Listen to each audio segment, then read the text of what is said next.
దేవీ నవరాత్రుల్లో భాగంగా 6వ రోజు కాత్యాయని రూపము. చంద్రహాసోజ్వలాకర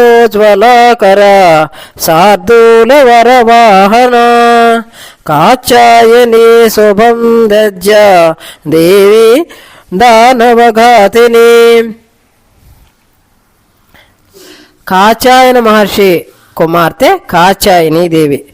ఈ తల్లికి ఈ పేరు రావటానికి కారణం తెలుసుకోవాలనంటే,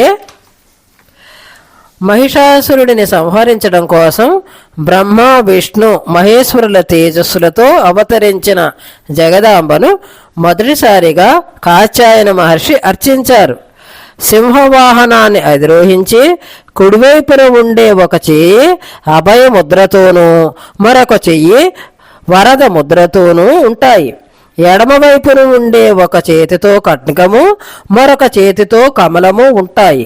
శ్రీకృష్ణుని పతిగా పొందేందుకు గోకులంలో గోపికలు యమునా నదీ తీరంలో కాత్యాయని పూజ చేశారు. ఈ తల్లికి ఈ రోజు పెట్టవలసిన నైవేద్యము కేసరభాత్.